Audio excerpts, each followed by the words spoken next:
Welcome back to Call Me By Your Game, the podcast where I, your host, Connor McCabe, bring on a guest to hear from them about a meaningful or memorable video game from a particular moment in their life. This is a podcast about what makes video games special to different people. A little bit of housekeeping up top is that anything that my guest or I plug on today's show, you'll be able to find in some gorgeous, organized links in the show notes. So whether you're watching the YouTube version on YouTube, I guess the video version on YouTube, or you're listening to an audio version on Patreon or on your, general podcast feed, scroll down. If you hear someone promote something that you want to follow or find out more information about, there's going to be links below in the episode description, including a link to our Patreon over at Super NPC Radio, where we have bonus video game podcasts that you can access by subscribing at different tiers. We can even subscribe at the free tier if you just want to hop in the Discord and have great conversations with some sweet, like-minded people in there. I've been kind of pestering people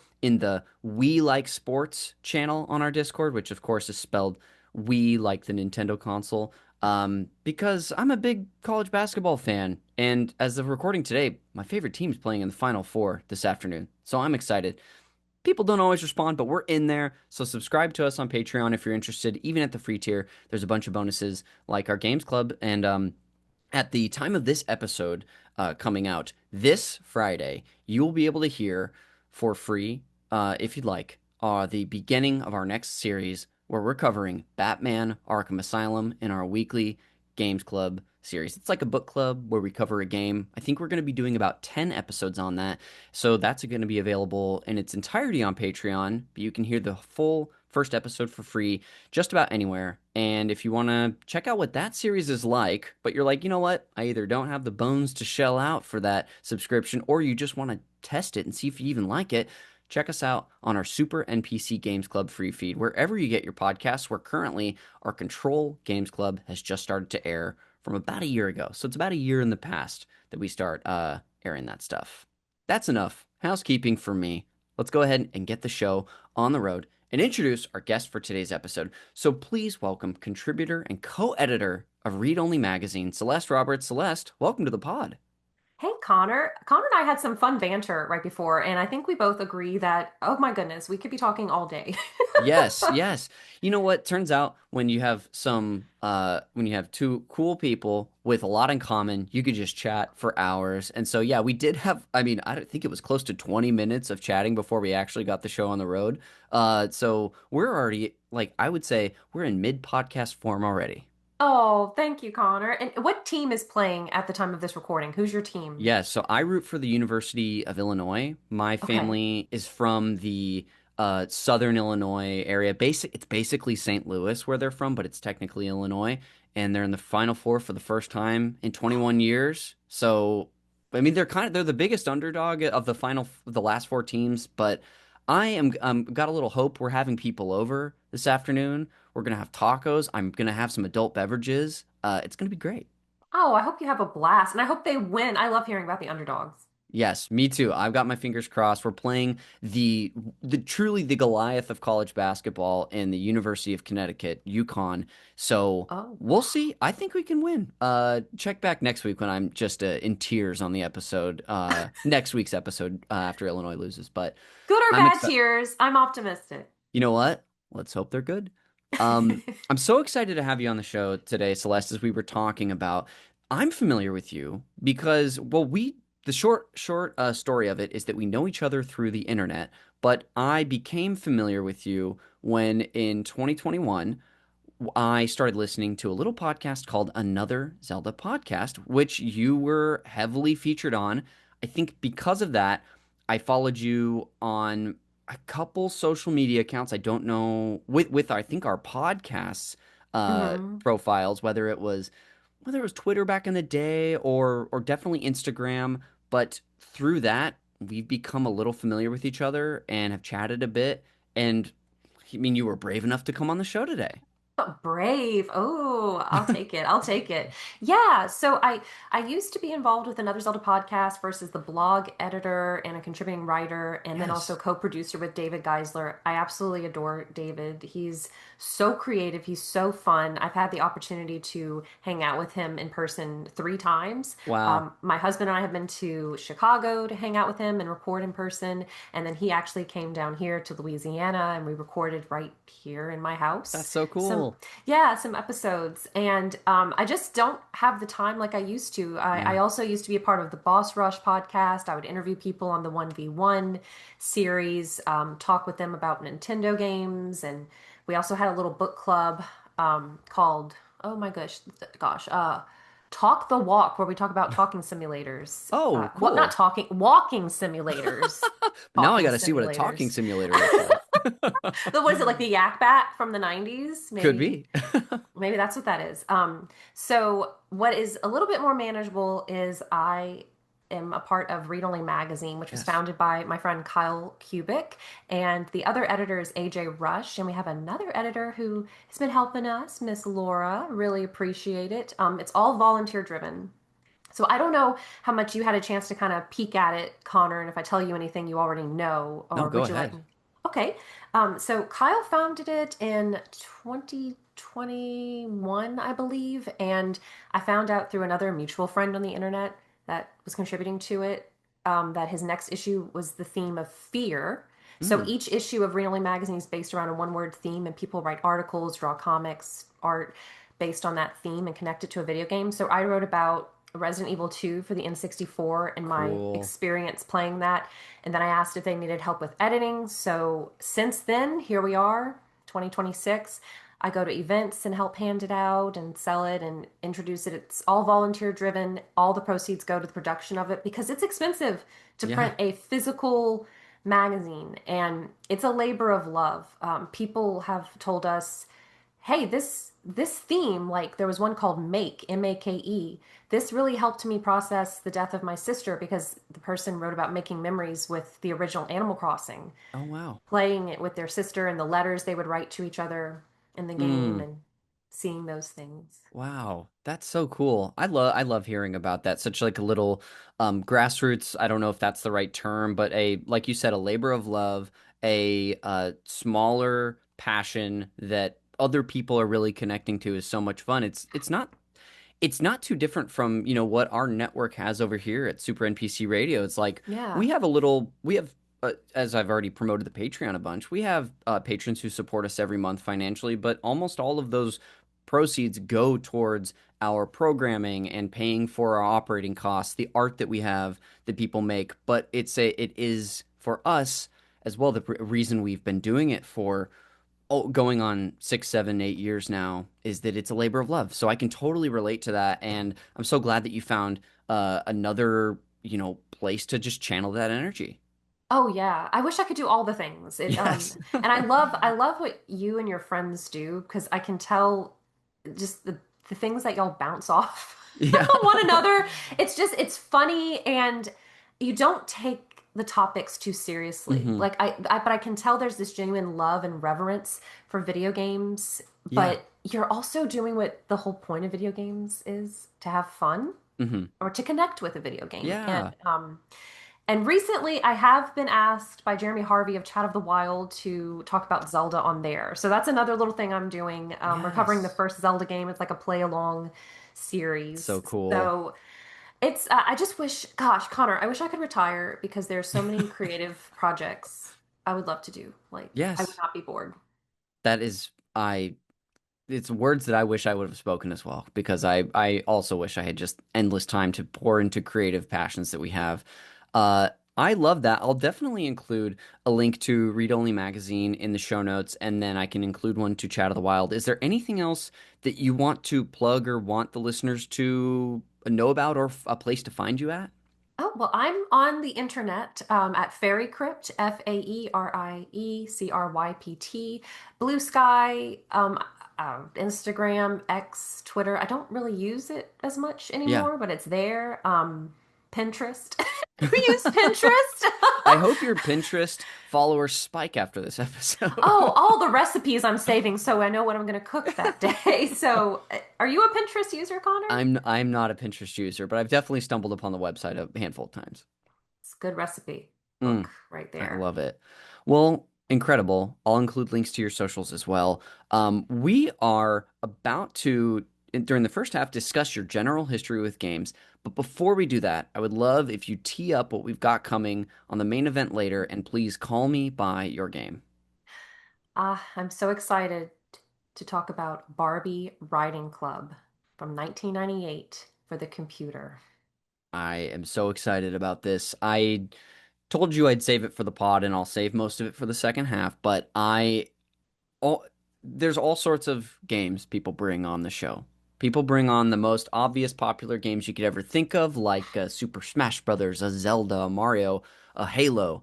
And then sometimes people bring on these little games that seemingly 12 people have played. And I'm sure way more than that have played Barbie Riding Club. But when I'm researching a game and there is not a wealth of information about it, I know that there's going to be something interesting to find. So I'm so excited to get into it in the second half. But let's rewind and learn about you and where your love for games comes from. I want to start at the beginning if we can.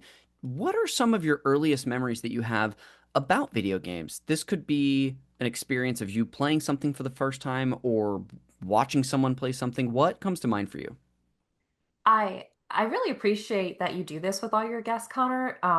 So I've been a gamer since I was probably about 3 years old, and I Wow. don't mean that to sound like, oh yeah, I was crushing it in Super Mario Brothers, beating it all at 3. No, my dad is a gamer even to this day. Wow. He's a big gamer. So my mom taught kindergarten, and my dad worked offshore on oil production platforms in the Okay. Gulf of Mexico. I'm in Louisiana, so he was gone for like a week or two at a time, and was Mm, home for a week or two at a time. But when he picked me up from preschool or from the babysitter, we would play the original Nintendo Entertainment System. cool. So I had. Did you grow up with the Nintendo Entertainment System? It was my first console Okay. that, like, when I gained consciousness, it was there in our house. So, yes. So yep, the little rectangle and blowing in the Mm-hmm. cartridge, all of that. So I had it was like Sesame Street 1, 2, 3. Did you ever Cool. play that? No, I'm not Oh, familiar with that one. it if you want to learn about counting and math and shapes and matching, I think you should. Yeah, it's so I played that, and my dad would play like Double Dragon with me, the Double Wow. Dragon 2, The Revenge. Gosh, Ninja Gaiden 2, Wrath of the Black Manta. We had so many, and I'd watch him Yeah. play Tecmo Bowl and Spy Hunter, and I would, of course, we also had the Duck Hunt Super Mario Brothers combo game. Yes. You know what I'm Oh, one of talking my most about? treasured cartridges. The light ray gun, the zapper. That that was like the Wii at that time period, I think. Yeah. That was bringing people who had really never dipped their toes into video games.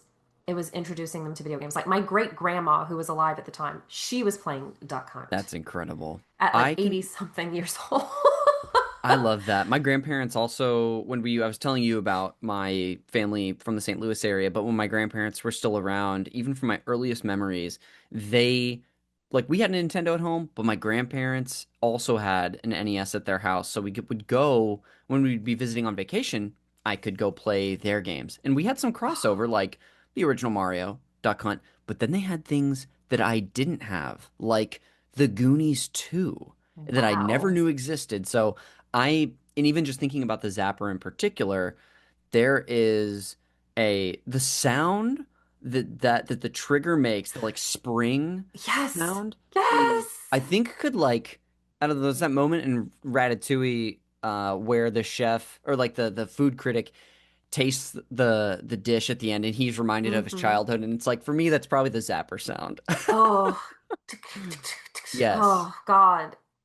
So many memories with Sorry to that. fully make it about me for a second, No, but I want, I'm going to ask you about you too, Connor. This great, is great. about you as much as it's about me. It's about us. It's about the universe. I love it. Yeah, so I've been playing games since then, and we had the Super Nintendo. We got the N64 eventually. Now, we used to rent the N64 as a system from a Oh, local. So we had Blockbuster, but we also had, which you probably did too, there were some mom and pop yes, shops. totally. Yes, before the big conglomerates took over. But we used to have one called Slick Sam's, which then became a movie. I know. That's That an sounds incredible really name. dirty It's now a that I'm great thinking. name, though. I Yeah. don't know. But I remember every Friday we'd go Yes. there and go pick out something, go eat somewhere, or pick up some food. And it became a movie gallery. Were those big where you are? Did you ever have a movie gallery? What is a movie gallery? Like a Blockbuster. Oh, yes, yes. Yeah. We had Blockbuster. Before that, my family shopped at a smaller corporate chain called Hollywood Video. Yep. So that's where, and I'm sure there were mom and pop rental stores in town, but none that I can recall.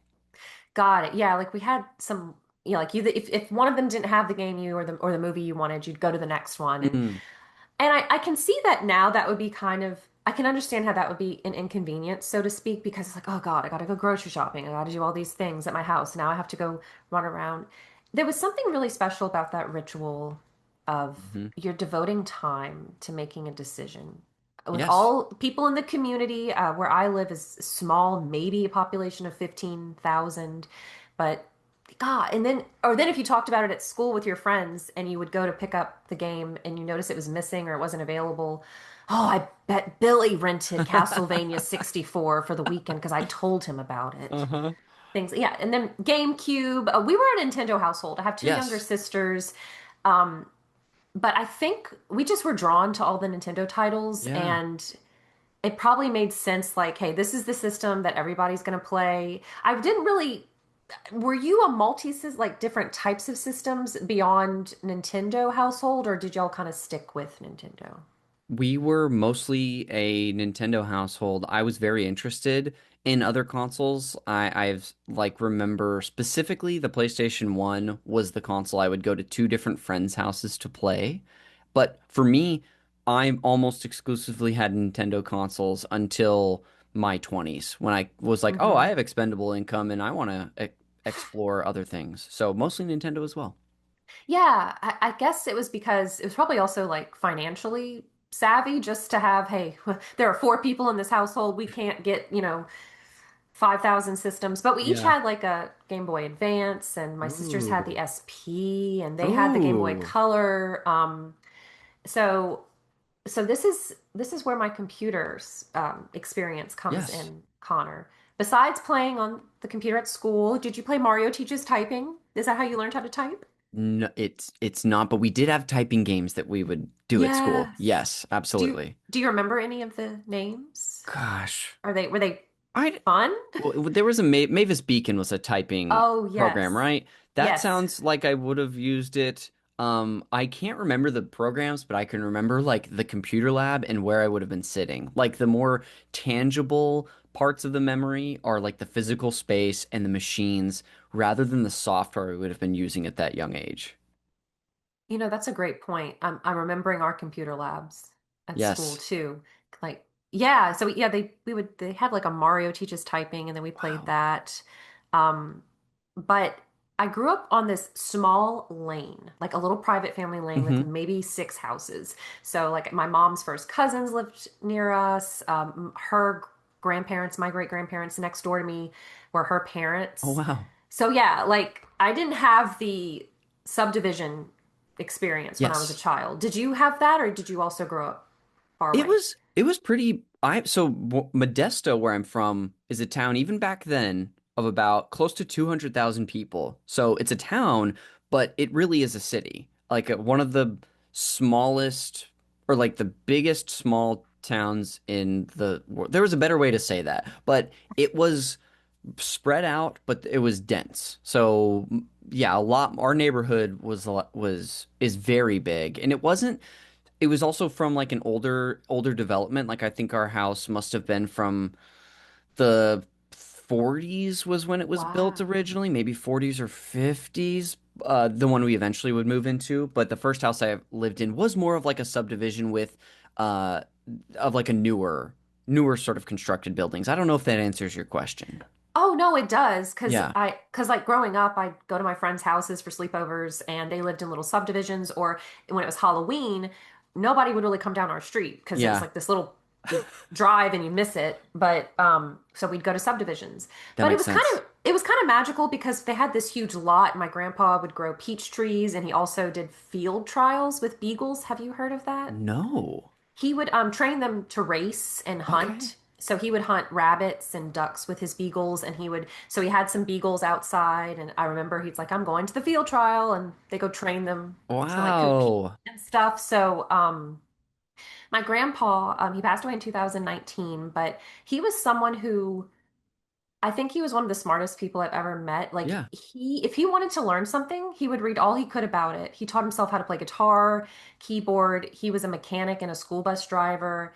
He could figure out like how to build houses. When my parents got a pool, he was not physically able to help them build the deck around it, but he could tell them and guide them on what to do. He was better with Wow. computers than most people my age. Like he would take the time to read the instruction manual front to back. He knew what like defragging was. I was like, "What are you talking about?" He's like, "We got to defrag the computer." So I was like, This that this is very eerie because your grandpa sounds a lot like my grandpa from Alton, Illinois, the St. Louis area, who also "Okay. passed away in 2019 and also was like it, would taught himself like any little thing he wanted to learn about, he would just master, whether it be a creative thing. He was a sort of a magnificent painter, but that's Wow. not what his career was in. Like he served in the army back in the day, but he also was like a glass maker and then like in retirement really focused on like gardening and the arts and mastered he would make the most beautiful stuff in Microsoft Paint. He like mastered Paint. Oh, I should off pod find get my mom to send me some of his paint artwork and send to you I just want to to show. see this." But he sounds like him, like our grandfathers had a lot in common as people. That's really interesting. And what was his name? His name was Royce. Okay, mine Very was old style name. Charles. I was like, if they have the same name. Wait a second. Wait, and my grandpa would go to New Orleans so often. That's really funny. That would be hilarious. Yes, we learn we're I guess cousins on the podcast. That would be funny. No, I really admired that. I love hearing those kinds of things because Yeah. I don't know, especially now, like we were talking about before the pod, and I don't know if it's a common experience. So like we're in our mid 30s. Hmm. I'm a little older, but things just feel like they're going really fast, and there's that pressure of, okay, I'm at a point in my life I got to think about retirement, even 20, 30 million years. Oh, like what? Am I taking care of myself? Am Yes. I up to date with everything? How do I spend time with my friends? How am I giving back to my community? What is my legacy I want to leave behind? And I think a lot about how was your grandpa like this? My grandpa never met a stranger. He was extremely extroverted. Was Very friendly man. My grandfather was as well. So maybe that's something similar. Did your grandpa own a Rolls Royce? I kind of hope so. He never owned a Rolls Royce, but that would have been perfect. 'Cause- yeah, my grandpa got a computer. Like I think it was like a Windows 95 or Yes. 98, whichever one was the first one. I was talking about this with my husband last night. Do you remember like the sound of those computers booting up? That Oh yeah, what from the oh, mechanical sounds that it would make to the actual like digital audio sounds that the speakers would make from like startup sounds, all of it is like it's similar to the Zapper spring sound. It is visceral and really brings me back. that like these chimes, this ethereal sound. As a kid, I was like, "Am I going to another world?" I don't know. It set the mood, and of course, we didn't really have the internet until like the early 2000s with dial up, Hmm. and computer time, that was dedicated time. You weren't looking at your phone. There weren't all these apps you were pulling up. Whatever you were doing on the computer, whether it was writing a report or making a PowerPoint or playing around, playing a game, you really you could focus. There weren't all these Yeah. distractions. So I never had a computer at my parents' house, but so we would just walk over to my grandparents' house and play computer Oh, games. cool. That's Hmm. fun. It was like the system they had at their place that was special. Exactly. My parents were probably like, you know what? Because I used to be like, when are we getting a computer? They're like, you can just walk over to your grandparents' house. It's fine. Just go. Because my parents aren't really like computer people. Sure. Are Yeah. your parents very tech savvy? Not very tech savvy. They can find their way around technology, but they're not the most tech savvy people. Yeah, like mine would be fine not using a computer Yes. ever. It's not their favorite thing, which I understand. There will be things that people in like 40 years are using that, oh gosh, I have no idea. Sure. Oh, definitely. Uh-huh. But yeah, so I would play computer games at their Oh, that's house. Yeah, cool. yeah. So when it comes to that computer, outside of Barbie Riding Club, what are some other experiences you remember having on that machine? Okay. Do you remember, I don't know if it was called like cats or dogs, and it was like this virtual pet you could have on your desktop? Not at all. You don't remember this? Oh, No. I bet I'm if you getting looked it visions of up. Nintendogs, but I'm sure it was different. It was some kind of program, and you could pick your dog, and like you could throw a little ball, and it would be your desktop monitor, the Oh, background, cool. and the dog would run, or the cat, whatever the toy was, it would run around the screen, and you could feed it and interact with it. You should look this up later and see. It might unlock a That's core so memory. cool. It might unlock a memory for you. Yes. Okay, I also have the Jumpstart games. Definitely played Jumpstart. We a few years back, Jeremy, my compatriot in the whole Patreon thing at Super NPC Radio, we used to do a weekly topical show called Super NPCs, which was just like a weekly bonus we did on for subscribers. And the long and short of it is, one year in August, as school time was coming back, we did a whole episode on edutainment and games that we played, and Jumpstart came up big time. Oh, I do love edutainment games. I have a soft spot for them. Do you Yes. remember having a favorite Jumpstart? The one I remember the most that my memory was jogged the most by during the research for that episode was a third grade Jumpstart third grade one, but I don't I should do I'll do a little Googling as you talk about it because I might have a more specific name. It has like a robot in it, and yeah, I remember the robot for Jumpstart third grade. Yes. Oh yeah, it's a robot and a little blonde girl on the cover. So I remember that one. Maybe I'm thinking of fourth grade actually. Fourth grade was a scary one. It was like this That haunted island Yes. or I think something. that's what I'm thinking of. Gosh, where I can't. Oh, yeah, yeah, yeah. With this little purple bat looking guy. That's the one Mm-hmm. we had from 1996. Oh, my goodness. Yeah, we played those. We played, me and my sister had Math Blaster. Is that familiar? Yeah, I think we played it at school. We might have Yes. owned it. I remember Math Blaster. Reader Rabbit. Yes. We definitely had a Reader Rabbit, at least one Reader Rabbit CD-ROM. Mm-hmm. Harry and the Haunted House. I don't know that one. I don't remember the company that made it. Yeah, it was kind of like Reader Rabbit where Yeah. you could click on the words, and then if you click on the characters in the story, things would happen Yes. during it. It was so cool. It would bring the stories to life. But I had so I did have Barbies growing up. Cool. I like so I wasn't really into dressing them. To me, that took too much work, which I look back and I'm like, how does this work? What else are you doing at Yes. 5 years old? I had I gotta be dolls. somewhere. I gotta have a snack. I gotta go jump rope. My people need me. Yes, that's so funny. I liked to act out stories with them, like doll houses Oh and things yeah. like that. Like if I had enough room in my house, I would love a room dedicated to where I could like build a doll house. That would be Yeah. so fun. I played like the original Sims. I played Barbie Cool. fashion designer, Barbie hairstylist, Quest for Camelot. Did you ever see Mm. that movie? Do you remember that movie? I'm familiar with it, but I never saw it. They had a computer game with it. Oh, cool. Like a So tie-in yeah. for the film? Yeah, and they had Awesome. different activities and you can make your Oh, own cool. storybook. And I remember that meant a lot to me, that movie, because oh, look, the female protagonist is going to save the day. She's not Cool. just a damsel in distress. So whenever people talk about, why is representation important? Even something like that was a big deal to me for Yes. video games where you could play like in Barbie Riding Club, Hmm. you can play as like, oh, this is also a female character. This is Yeah. someone I could do these things. Because prior to that, it was really only fighting games and beat 'em ups where I could play as a woman or a girl. Like, Hmm. oh, and okay, I'm limited. Chun-Li, I can't take her out of the stage and go on an adventure. I have Yeah. to just kick people. Yes. Yeah, a little harder to role play as Chun-Li when you're not like, yeah, walking around a space or what have you.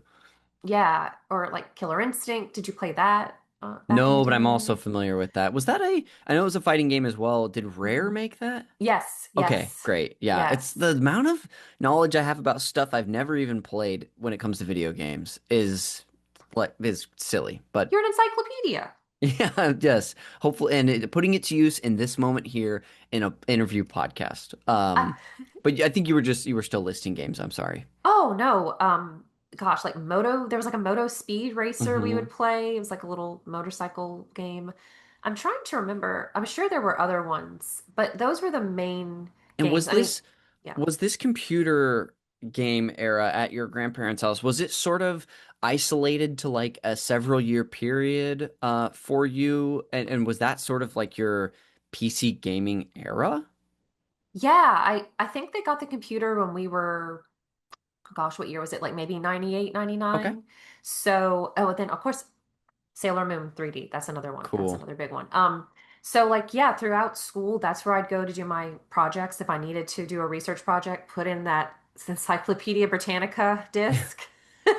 I have Wow. to, I think I had to do like a paper on dolphins or something through high school, even through college, because I went to college locally and just Okay. stayed home because it was 7 minutes away. And I used my grandparents' computer Oh to wow. write my What papers. college did you go to? Nichols State in Thibodeau. Okay, gotcha. I thought I Mhm. might know it. I don't. No, it's very small.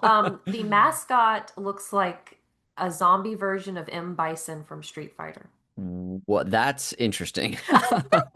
Wow. You look it up, yes. So, it's a little bit of an unfortunate naming for the university because it's named after a Confederate general. So, Gotcha. Yes. Francis T. Lou Nichols. So there are a few buildings on campus named after different like Confederate um, soldiers and things like that. So it's probably not too well known. Okay, do you like football, like American football? Yeah. Okay. Every summer they do something called the Manning Passing Academy at Oh, that the Nichols. Manning family puts on? Yeah, yeah. Okay. So right here in our little city, people come to the Manning Passing Oh, Academy. it's there. Wow. Interesting. Yeah, yeah, very small. I hope it continues. It brings in a lot of tourism and people come spend their money here. That's So, cool.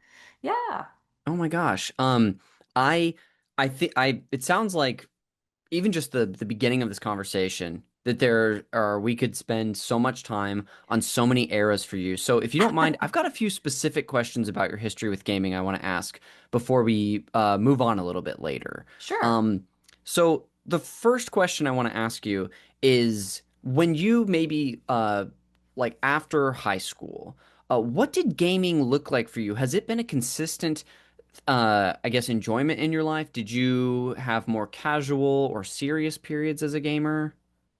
It's a really good question. So after high school, I graduated in 2007. So I remember playing my DS, my gold Zelda Oh, DS, cool. in between classes. I played Cooking Mama.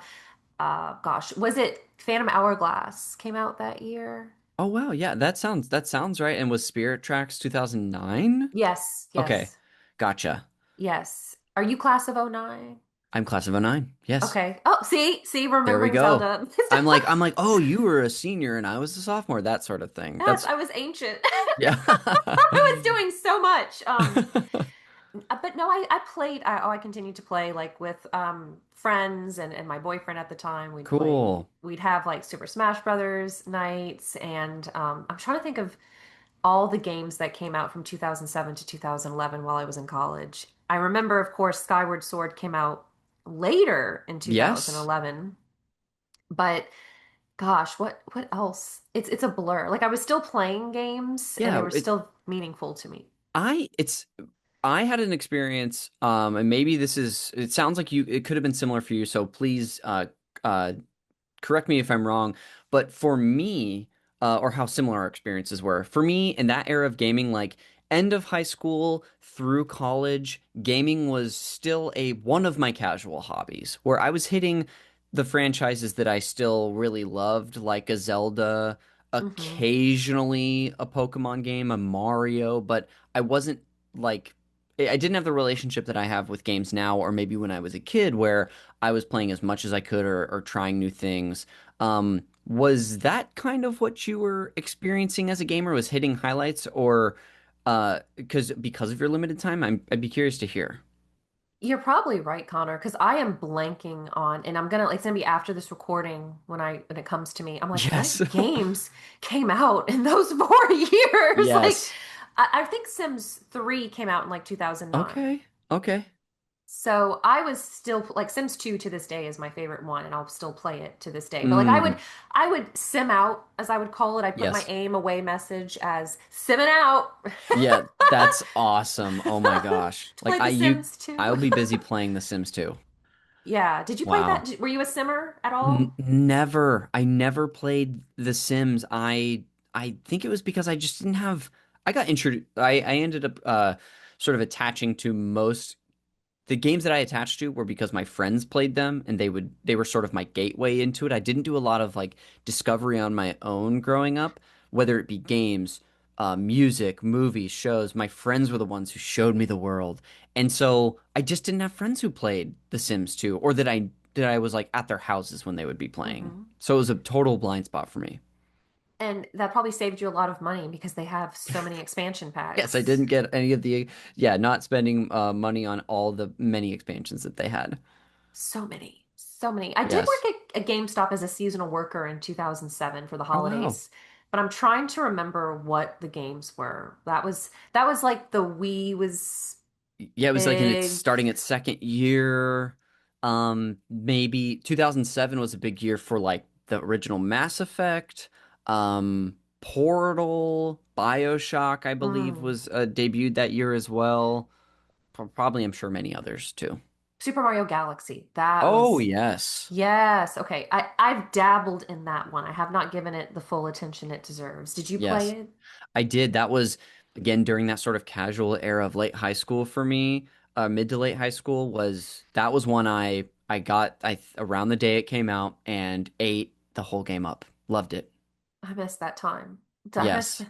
Yeah, they're few and far between, but every now and then there will be a Saturday or a Sunday where I can truly devote hours to gaming. Like, Yes. okay, I've done all my chores, I've run Yeah. my errands, like Breath of the Wild and Tears of the Kingdom. There were some Oh weekends yeah. like that. And then for me, most of the time now, it's finding windows. Like, oh, I finished stuff like my work. Like you're saying, I've got all my stuff taken care of, and I've got an hour before I want to start getting ready for bed. I'll play this game for an hour. It's finding windows rather than like large chunks of time for me, for the most part. Yeah, it's getting to that point Yeah. for sure. Another question I wanted to ask you, being that, I discovered you because we're both big Zelda fans, I'd love to know what was your first Zelda game you ever attached to, and do you have a personal favorite Zelda game? You may have mentioned it on the show, but I was listening to that 5 years ago, so it's been a while, but do you have an answer for either of those? Gosh, okay, so the first Zelda game I attached to, does that count as like the first one I played, Sure, or they yeah. can be one of the first Zelda I ever played was A Link to the Past, but not Okay. in 1991 when it came out. This was again, I was like in third grade, I think, when I rented it. My dad held it out to me at movie gallery and he said, "Oh, I think this game looks interesting. I think you would like it." And I kind of like shrugged because I didn't really know a lot about fantasy games and it Sure. looked I was like, you're like look, you're judging a book by its cover. It's like, I don't know. Sure, I'll try it. Then that opening scene, like just the Triforce pieces coming together with the Mm-hmm. jingle and then the Master Sword breaks through them, the fanfare for Link to the Yes. Past. I was like, what is this? Ooh, yeah. What is this? And then it's a dark, stormy night. The princess is talking to me. I don't Yeah. have, oh my gosh, I did not beat that one until I played it on the Game Boy Advance, Okay, yeah. the I had that. port. That was the first time I owned it was on the GBA. Yes, that was the first time I owned it as well. Because when you're renting a game, you're limited to, Oh, the that time period. weekend. Yeah. that weekend. And do you remember if people had save files? So I had a like with that in Banjo-Kazooie, it was so funny because sometimes I'd start a new game, but if I saw that someone else had a save file on it, I would jump in sometimes. So I'd have like this mixed up Yes. experience. Hmm. You did What a that too? phenomenon that I don't think you can have today organically of picking up a cartridge that has all the save data on it, putting it in your machine, and jumping to a place in the game you've maybe never even seen. And Nope. it could be a fun preview. I remember as a kid who did a little bit of video game renting that it would be like, ooh, this is something to come. If I can get this far, that I'm seeing, it's almost like, I don't know, hearing from a friend about a later book in a series or an episode of a TV show that you haven't gotten to yourself. Exactly. And it was inspirational, but it's also like, what are the pieces between this? How am I getting from the beginning to this? Oh Where am yeah. I? Is this the Hmm. middle of the game? Is this the end of the game? What? And then it's like you don't always have someone like Navi telling you what to do. It's like, what is this? What am I doing? You're Yes, completely lost. totally. It that almost feels reminiscent of playing, putting some time into a game, putting it down, coming back to it months and months or years later, and being at a loss of what you were even doing, what abilities you have, and just resigning yourself to starting over as opposed to picking up your progress. Exactly. Yeah. Exactly. So that was my first Zelda. Okay. Ocarina of Time sealed it for me though. Yes. That one. Oh my gosh, I remember the commercials like "Hath thou the courage? Wilt Oh thou yeah. sink or swim?" The fire and just the epic commercials. And also Link grew up. So I was like, a preteen and I was like, oh my God, he's Yeah. so cute. Yes. Like, oh my goodness. And don't laugh at me, Connor, but what I used to do when I was a child, I would narrate games out loud. I would make up my own stories while playing games. Oh, that's so cool. So wait, you Oh, would make up your own stories. Elaborate on this a little bit. don't laugh at me. I'm so weird. So Oh, if am I, if I'm laughing, it's gonna be with you and that I relate to it. So don't worry about you it. can mock me. My mom was amused because like I'd be in the living room and she'd be like, "Who are you talking to?" So I would, like Donkey Kong Country 3 or something. I'd while I'm playing the level within the limitations of those level, of course, I might think. Dixie and Kitty decided that they were going to go on vacation to Lake Orangutan. Like I would just narrate these little Yes. I didn't know what the term was at the time, like fan fictions in my Yeah. head. So like they became like virtual storybooks within the constraints of the linear progression of the game. So like I remember doing that with Ocarina of Time, like making the characters talk Yes. to each other. Like Yeah. I don't know. I it was kind of like my own little dollhouse, so to You're speak. filling out the narrative, especially for a game like Donkey Kong Country, where there's not a ton between like the inciting incident and the very end as far as what I mean, there's nothing going on for the characters emotionally that is written. There's almost no dialogue except if you're interacting with, certain people on the map, whether it be I don't know DKC3 as well, but like in the first one, interacting Hmm. with a Funky Kong or Cranky. Yes. So I love the idea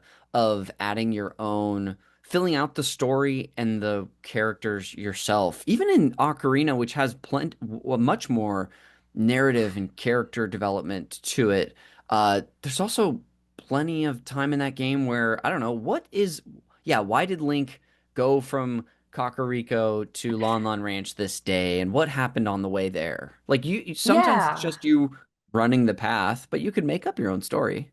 Yeah, like you're just like fan fiction, like Yes. something not even canon.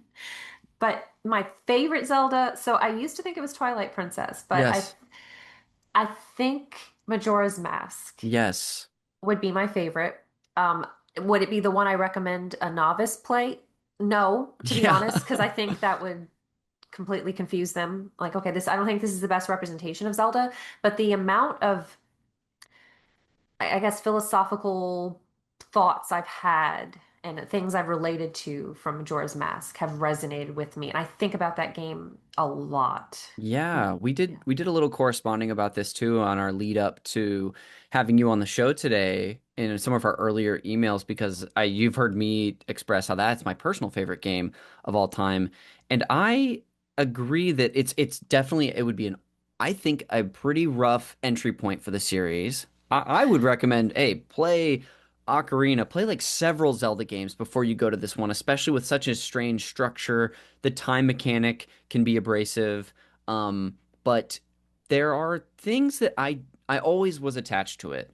And there are things about that game that drew me in as a child or a teen or even in my 20s that I maybe couldn't articulate why they were meaningful or why I was attached to them. But as I've gotten older, I've been able to articulate that more and consider why some of the philosophical messages or the themes or even just the smallest things in that game are so resonant. The older I get, so I can totally relate to that and just talk about that game forever. Is there, I know I don't want to derail you, Connor, but I have to know, Yes. is there at least a particular moment or particular mask, anything in Majora's Mask that sits with you heaviest for whatever reason? This is a little more of a broad thing about the game, but I think what resonates so strongly in that game is Link's sort of desire to help as many people as he can. I guess I'm putting this on the character as the player character, and you can choose to do as much or as little as you want. But Link wanting to help as many people as he can, but your time is so limited. You have 3 days. Even if you know how to play the song that slows down time, you can't do everything unless maybe you're a speedrunner. And Hmm. so there's something that is very melancholic but true about having limited time to make an impact in the world that you're living in. And Link, even if he helps someone one day, as soon as he rewinds time to go back and restart his mission or do another task, it's as if that person has never been helped before. And it's devastating. So there's something, I think to tie that up, the most resonant thing for me is just having a limited time in your life to live or make an impact and help other people. And it's I think a reality we live in every day. That's beautiful. Yeah. And and in Majora's Mask, you know you have 3 days, but in real life, Who hopefully we have knows? more than 3 days, but Yes.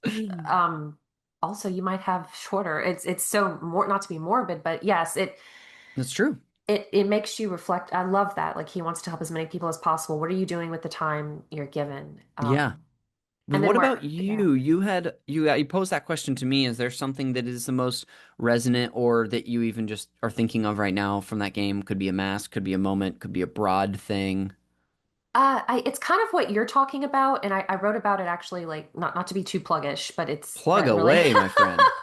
for the friend foe no time. My gosh, what I can't remember. Charge. See all these Yeah. words for the charge issue of Read Only Magazine. My piece is called "Who's in Charge at the End of the World," and Mm, I write about Majora's Mask and making the most of your time. You're in yes. control of your fate. You're taking charge. But I also, with another Zelda podcast, and you live in California. You're familiar with fires. You're familiar with earthquakes. You're familiar with all of Mother Nature's chaos. We Hmm. have hurricanes here.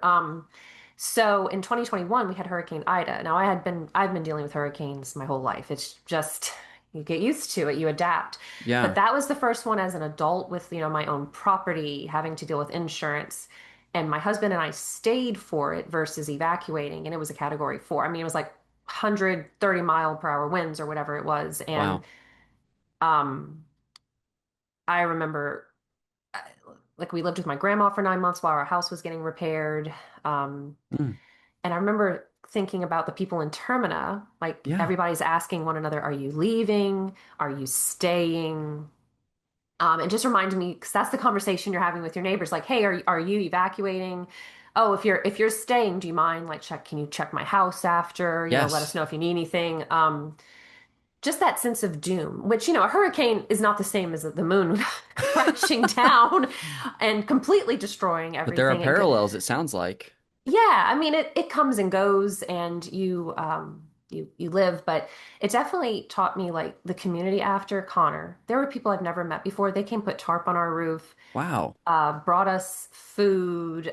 Just it just reminded me of the community, but also as you notice in Majora's Mask, there's this looming threat, but people are still like, in spite of it, they're like, oh no, we're continuing with this festival. Yes. Hmm. Which, with natural disasters in real life, you have to maybe move it around. But people after the disaster, there's renewal. Life goes on in a good way. Yeah. Yeah. And even I think there are a lot of parallels, even in to something that you experience like a natural disaster or what Link is going through in the Majora's Mask or all of Termina is going through in Clocktown. There's a lot of, I think, parallels you could even just draw to the current landscape and world we're living in right now, where it's very easy. I find it's very easy to um, not be depressed or afraid of what is coming in the future or the current reality we live in, but it also there are plenty of reminders of like not there are plenty of reasons not to abandon the good that we do have and the things that we Mhm. do want to celebrate and life moving on. So, I what a game. Oh my It's just gosh. incredible. I'm glad we got to even talk about it for a moment here, Me too. both being really big Zelda fans. I have a couple more questions, two more questions Sure. to ask you. Whatever you want. Awesome. Whatever you want to ask. The first question, before we, yeah, actually, the first question I want to ask you is more recently for you, has there been a game you've been playing within the last few months, the last couple years that made an impact or something you just want to shout out right now? Okay, it took me almost 9 years, but I finally played Super Mario Odyssey, and I saw you talked with Jeremy Oh, Schmidt yeah. recently about that. So I need to listen to that episode. My husband played it when it came out, but that was also the same year Breath of the Wild came out. So it's Yeah. like, okay, I love you, Mario, but hold on. Yes. And then other stuff got in the way, but finally in January, I thought I'm finally going to play it. What a fun game! Mm-hmm. Just fun. Yes. Look, I love my deep games. I'm a huge fan of things like What Remains of Edith Finch, Gone Oh. Home, the Everybody's Gone to the Rapture, Firewatch, serious Oh, games, all yeah. these games. But it is also refreshing just to play a fun Mm-hmm. game. Yes. I think Jeremy talks about it on the episode, but that game it embodies joy. It's constantly Yes. joyful, constantly fun. There's discoveries everywhere. What a title. But it just reminded me of, I don't know, I felt light and carefree. And I was also like, there are people sharing their gifts.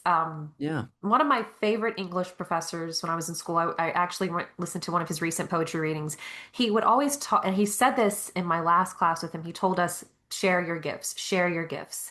And he said that again at the poetry reading. And there are people sharing their gift, and look how much joy they are bringing. And it is so evident in Super Mario Odyssey, the music, the costumes, the humor, the puns, like all the little details. Mario's dancing next to a little radio. Yeah. He reacts to the environment if it's cold. What a game. Oh, I'm so glad that you found time for it. There are certain games that sounds like you were uh having a similar experience with this where I know that I'm going to enjoy a game. I know I might even kind of anticipate that I'm going to love it, but I just haven't found the right time to play it or experience this. I go through this a lot with like a TV show that I think I'm going to enjoy or a movie. But and when you finally get there and play it and it kind of lives up to your, I guess, the feeling you had about it, there's nothing like it. Was there one recently for you? For me, more of what I would say, the thing I always think of is actually a TV show. For the longest time, I knew that I had a really good feeling that I would love the TV show Veep on HBO. Do you know this show? I'm familiar with it. I haven't watched it. I know it Yes. has Julia Louis-Dreyfus. Yes, she plays the vice president in this fake reality where she's just playing the vice president of the United States. And it's like a kind of a harsh comedy, and I just knew from what I saw of it, I was like, I think I'm gonna love this. And when I finally watched it, it was I think immediately jumped to like my Mount Rushmore of personal favorite shows ever. And Yeah. I connected with it. I was like, oh, this is the type of show I want to work on. So I'm sure there are games that I've had that experience with too. I should come up with an example, but I always think of the TV show Veep when I think of media that did that for me. So I need to watch Veep, right? I think it's I think. worth watching. Again, it's a little harsh, so if that's not your vibe, it might. But I think it's worth checking out because if you you might really like it. I don't want to drag it down at all. I think it's amazing. I'm gonna give it a chance after I'm done with the other Bennett sister. Awesome. Well, so the last question I wanted to ask you before we head to break really quick is there a game from your entire history Oh. with video games that you haven't brought up during this segment that you would just be remiss to not shout out at this time? Oh, Connor, I feel like I'm I in know a there's seat probably with a a million of them, but spotlight. So is it just for fun sake or like it resonated with me anything or like a game that you just haven't brought up yet could be meaningful, could be just a really fun experience you had. It's like a last chance to shout out one more game, basically. Ooh, last chance. Okay. Maybe it's kind of a recommendation. It's one of those games. This is one of those games I come back to. And I Okay. bet you're not, it might surprise you when I say what it is. Okay. Clubhouse games for the Switch. Oh yeah, I'm familiar. If you are like, you're in a funk or you're trying to kill time or you have a child or a partner or a friend, Clubhouse games is Cool. such a great way to spend time. You can learn how to play chess, you can learn how to play different card games. Have you played it at all? No, but I have some friends who really love this. Oh, it's very chill. Like if you and your girlfriend are like, let's play Yahtzee, let's Yeah, is play there pool Uno. on it? Yes. Yes, pool. There's pool. I think it's a great. I think it should be in everybody's Switches Yeah, library. To be honest with you, it's a great party game. You can play it solo, like how you were saying. If you just have an hour before bed, it's sure. very relaxing. Relaxing music. The golf, the fishing. Wow, even that's good. Oh, it's so soothing and it's Yeah. beautiful. The water in the golf So courses. Oh my God. Clubhouse, is it Clubhouse 51 games? Is that what it's called? Clubhouse Games 51 Worldwide Classics. There we go. You got Awesome. it. That's a great last one to shout out. Yeah, it sounds like a title that should just live on everyone's Switch. Like just should just Yeah. be there kind of how like Mario Kart and Animal Crossing should almost be on everyone's Switch. Yeah. Like Yeah. you're just chill out and play some Yes. games. Well, Celeste, this has been so much fun hearing about, what seems like a fraction of your history with video games in general. So thanks for sharing, but we're gonna go ahead and take a quick break. But when we come back, we'll finally get into all things Barbie Riding Club. So I'll see you on the other side. See ya.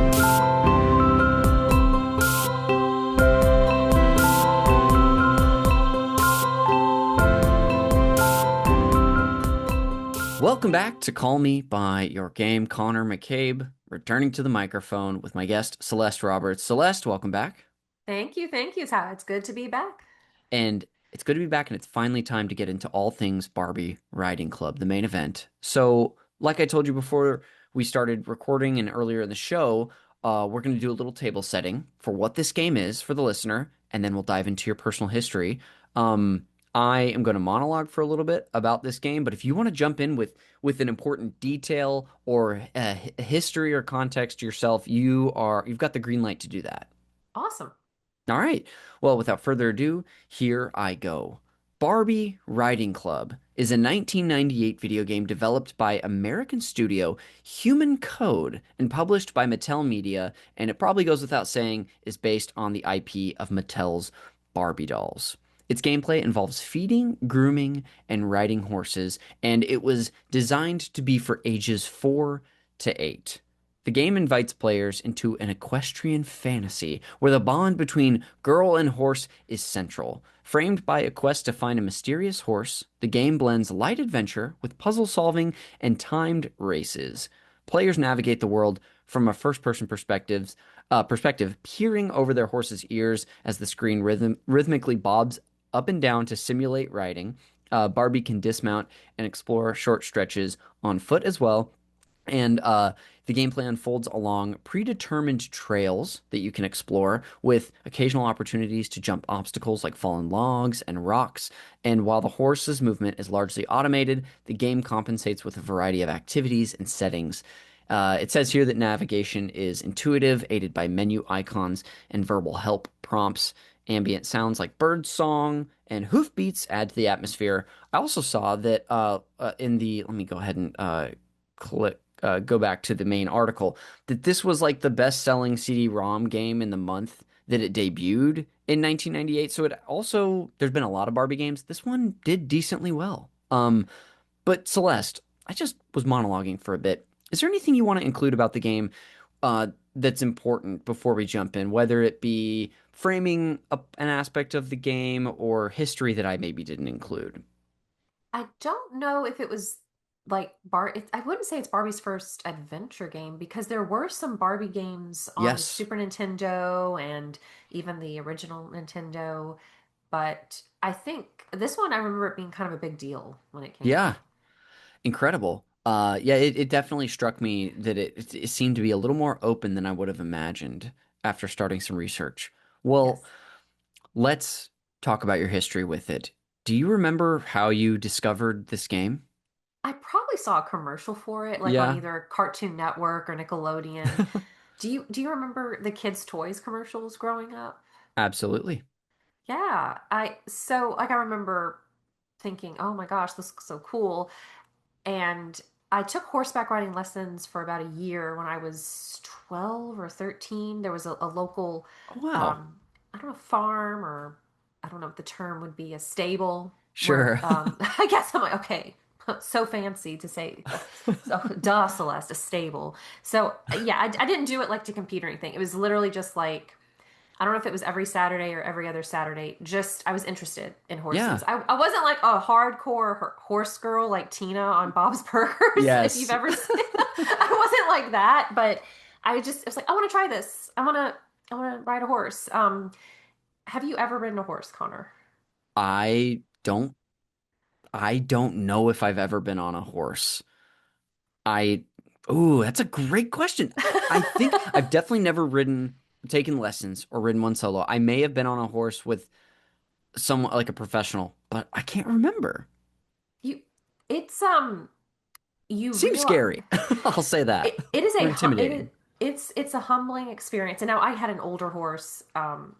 Her name was Nugget, and Mm, I had an instructor. But it was cool just to learn the basics. Like number one, never sneak up behind a horse. yes. Which I Ooh. didn't never do that. Like she said, like if you want to go by the horse, like let it know you're there. Like go up to it, gently pat it, and if you are going to be walking to its side, keep your hand on it as you're walking. I learned how to clean the hooves. Oh wow. I was not good at like putting the saddle on. Like I'd get the stuff, but she would help and show me in like the chomp or the bit and things. We would do like walking and trotting, and I tried. I don't know if it was a full fledged gallop or what it was called, but that scared me. I mean, Yeah. even though I was wearing like a little helmet, and also Connor, I learned when you are sitting your feet do not go straight out in the stirrups. You Okay. always angle them down Okay. because God forbid that horse bucks up and you need to slip out. It'll be easier Oh, I see. to slip out of the So your stirrups. feet aren't like caught in the stirrups when a bucking happens. Exactly. Thankfully, Interesting. that never happened ever. But that's what she said. Like in case you need to get out, keep your feet angled down Okay. on the stirrups. Wow. So you were taking lessons. This was a new interest of yours? Yeah, just casually. I only Yes. did it for about a year because when I started eighth grade, I started doing marching band, and we had Saturday practices to prepare our shows and things, and I didn't have time. But I, it looked Barbie Riding Club. I don't know what it was about. It just looked fun. I was like, this looks Yes. cool. Big fan of the fashion designer, Detective Barbie, and the Cool. hairstyling. This one though, it's. Did you ever have a chance to play it yourself or see anybody play it? Not from personal experience. My it's truly just during research of this game, watching gameplay of it on YouTube. I should probably find out whose video that was, but that was my only experience with the game. My sister Yeah. didn't have this growing up. She had some CD-ROM games that were, designed specifically for girls. Like there's this specific Madeline game that she had. It was like Madeline's European Adventure. Oh, I think I played that one where she's on a little train. Yes, I think she's on a train, maybe even to start the game. But that also, this is about 5 years ago. I had a friend come on and discuss that game on the main event. So if you look back in the archives, there's a whole episode about it. But so Oh, she had that. She maybe had a Barbie game. I don't think she had this one. it's it's fun. And like you were saying, how open world it is. It kind of blew my mind as a Yeah, child. It's for the time period too. I mean, if you compare it to today's graphics, they're not going to be as impressive. But at the time sure. period, I thought it was beautiful because it's in this place called Secret Valley, the forest, the Yes. trees, the waterfall, the beach, the mountains. It's lush.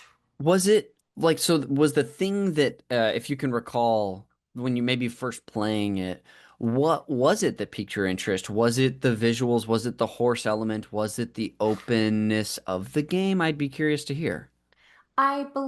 I think they even say it on the back of the box. There's like some kind of mystery or like there's some surprise horses. And I thought Yes. it just sounded cool. Like I want to explore. The way I play games, Connor, you would fall asleep if you watched me play a video game because I talk to everybody. I read every note. I explore every nook and cranny. Like I could take a 1 hour game and probably make it 10 hours. Yes. So, Yes. so I think that really intrigued me and then of course, it's not like yes, you're riding a horse, but it's not really teaching you about equestrian Sure. Yes. sport, so to It's not, speak. yeah, it's not getting into the nuts and bolts of it, but giving you an experience more so. Yeah, they're not explaining like because I was watching a review of this last night to help me, like because it's really you could beat this game in an hour. Yeah. But of The course, playthrough I saw was 53 minutes. we might have watched the same playthrough Yes. last night. But yeah, but as a child, because I also had buckets of time, it seemed like it lasted Mm, months. But I was pointing out, it's like, Timmy, like my husband, look at these uniforms. Like they look so fancy. How much? And it just, I guess I didn't think about it, but if you're participating in this sport, even as a child, your family must have money. That's what ha I'm thinking. yes. I think you have to. You have to have money. Like those uniforms, they're beautiful. Hmm. They are beautiful. And then the care of the horses and probably the fees you have to play. And I'm like, Barbie, what are you doing for a living? How?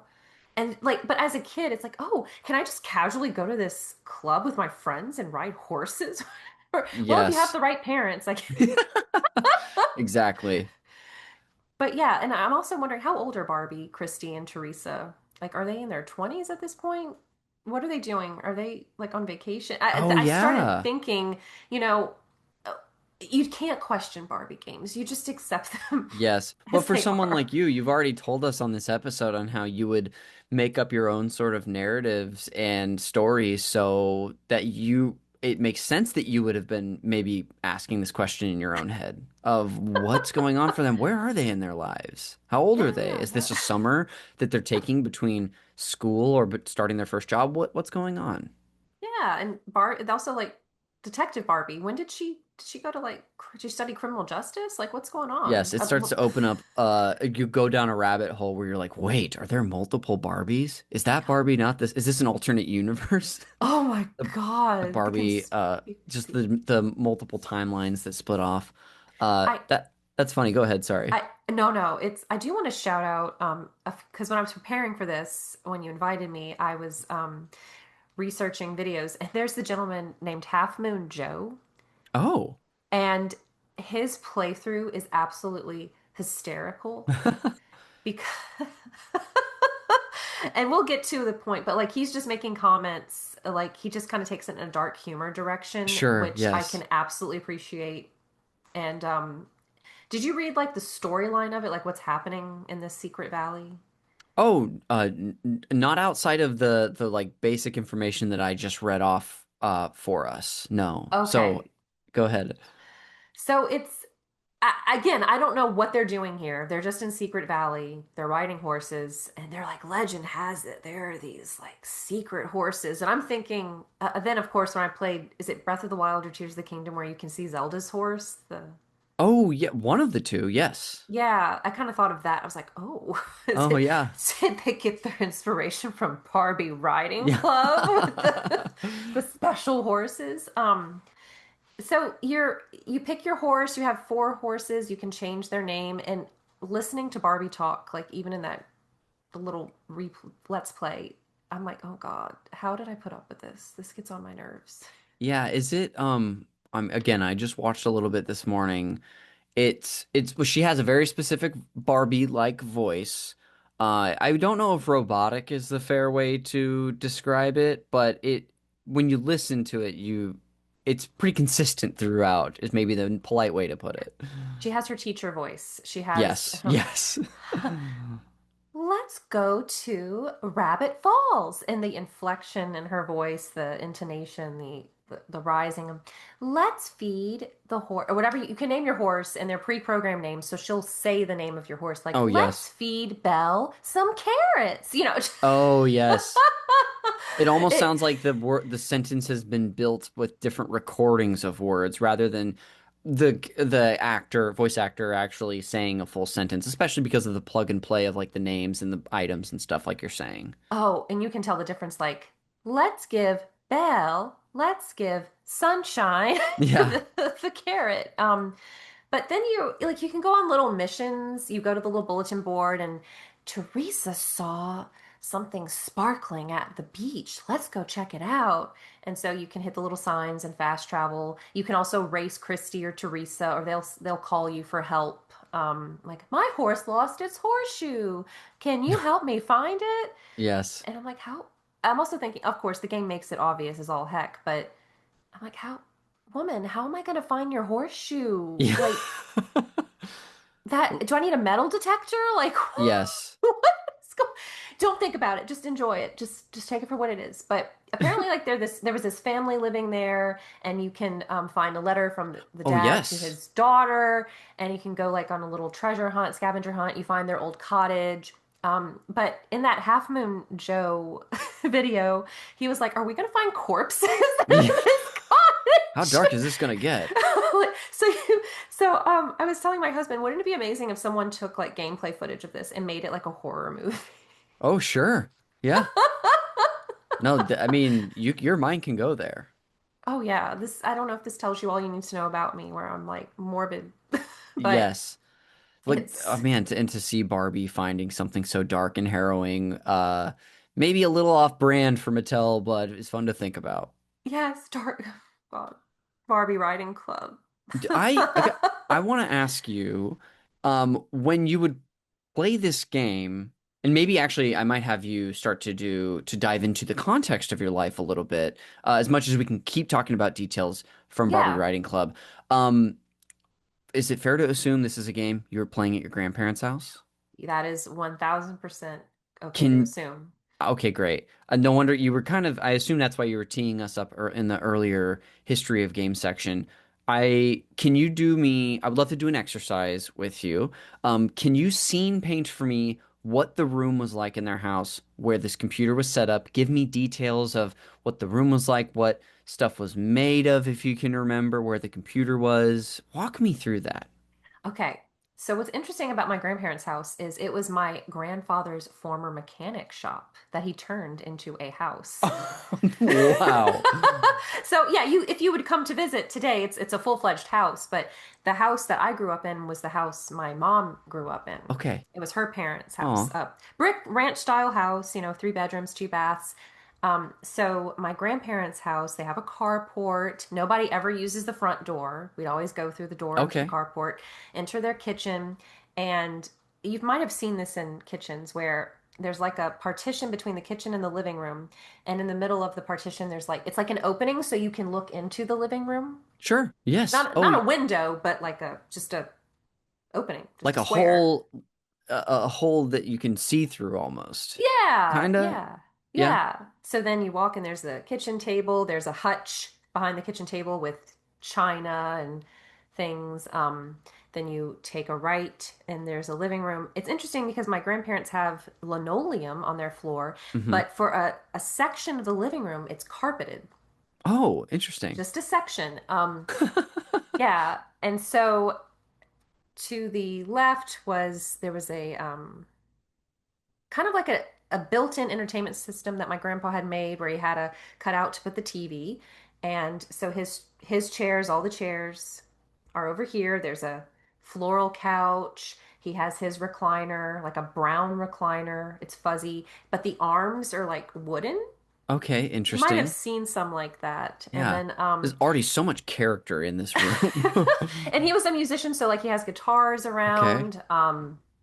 It has dark wood paneling walls. It has photographs of my mom and her sister, my aunt on their wedding days, in their wedding gowns.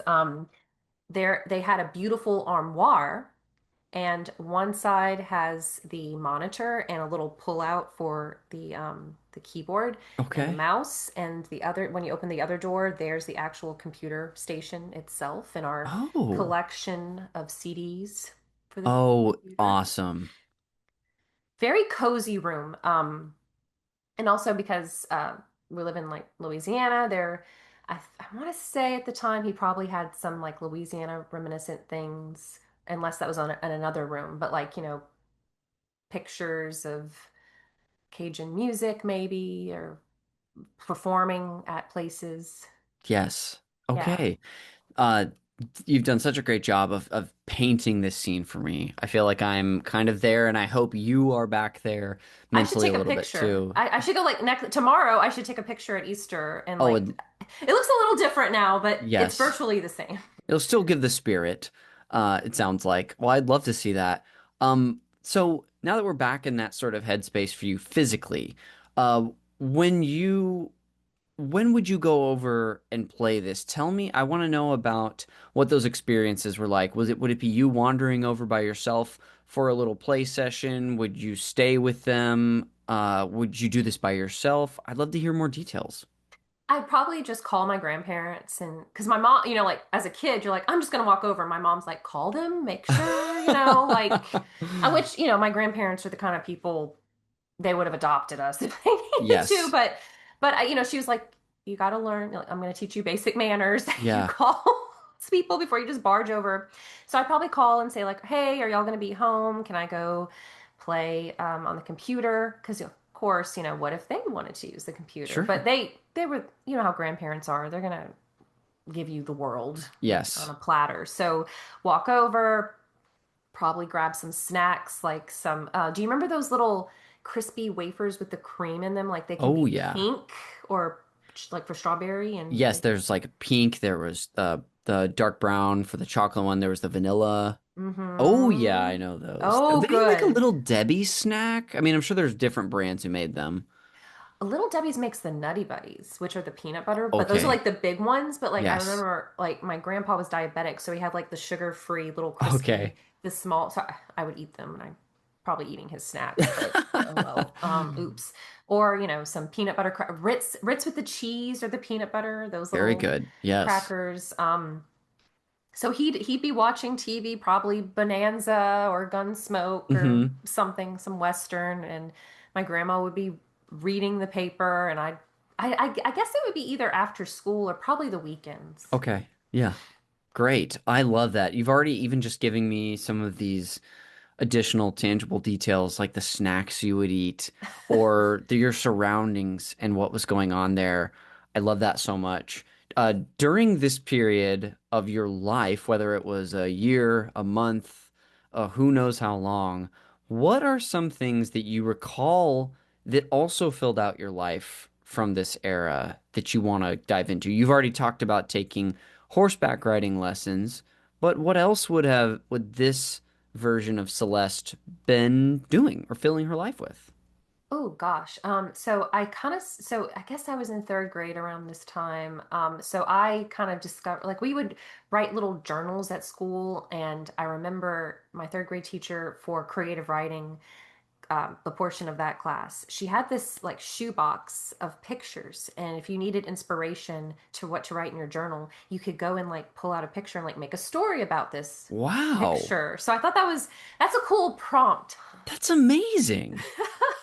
That's so cool. Yeah, if you're having writer's block, like something as simple as looking at a picture. So I remember, you remember index cards? Yes, absolutely. I we had some big ones, and I remember like I want to make my own little book. So I started writing little fan fictions about Dixie Kong and Kitty Kong on index cards No way. and like illustrating them very badly. But to me, it was like I'm making a little book because then you could take the Yeah. stapler and staple it. And so I like to write. I like to draw. We had a swing set Hmm. outside. Go play outside. I had outdoor cats. I had some outdoor dogs. Aw. Did So you say that just you had sisters? yes, I have two younger So sisters. you're the oldest of the three. Mm-hmm. Okay. Is it would the computer time ever be something that you were fighting over? Was this a more Oh of a yeah. solo experience? Would they play with you? Oh, I didn't want. I used to joke like I'm like an only child with siblings. I'm just kidding. I like they. So we're each 3 and 3. So I'm 37. Kristen is 34, and Anne is 31. Okay. So yes, am I doing the math? Yes. That checks So out. yeah. So we okay, Celeste, it's Kristen's turn. Okay, Kristen, it's Aunt. Whoever Yes. they each get an hour or whatever, or they'd be playing at home. But I really like to play games by myself. Like even in my room, if I had a dollhouse, I was like, don't come touch my stuff. I was very particular. Like I don't Yeah. want you messing up my stuff. Yes. A Were you very like? relatable older sibling experience. It's I just you and your sister? It was me and my sister, but Okay. we our interests were so different that we didn't really, and we each had our own room, so it's not like we ever struggled with. We had to share certain things, but not to the quite the degree that it sounds like you were worried about your sisters messing up your stuff. I never had to worry about my sister coming in and messing with my action figures or my stuffed animals that I had in a particular way, and I was very particular as well. But that is, I'm sure, such a relatable thing for so many people. Yes. Yes. Yes. Oh yeah. And but yeah, we would talk about it, I guess. I kind of cuz I like to daydream a lot when I was a kid. So I was like when I was playing Barbie, I didn't want any interruptions. Maybe Hmm. that I don't know what that means or says about Yes. me, but just like You wanted to be focused. I'm in the zone. Yes, yes. Hmm. That's amazing. I asked thinking about the game Barbie Riding Club a little bit more. I would love to know for you, was this something that you remember having like you were saying that like you could sit in a game and take a game, it really extrapolate out the time. If a game for most people would be an hour to enjoy, you could enjoy it for 10. Was this something that you remember having a very thorough experience with, that you, I don't know, maybe even obsessed over, or was it more of one of several, I guess, casual hobbies in your life that you'd return to dabble in? Does one of those feel more accurate to you, or is it somewhere in between? I'm trying to remember if I would start it and then play another game after. I guess it depended on how much time I had to play. Are we doing anything else that day? Because as a kid, you're at the mercy of your parents' Sure. schedule. If they, okay, Celeste, we got to go grocery shopping or whatever, or church or something. That's a good question. I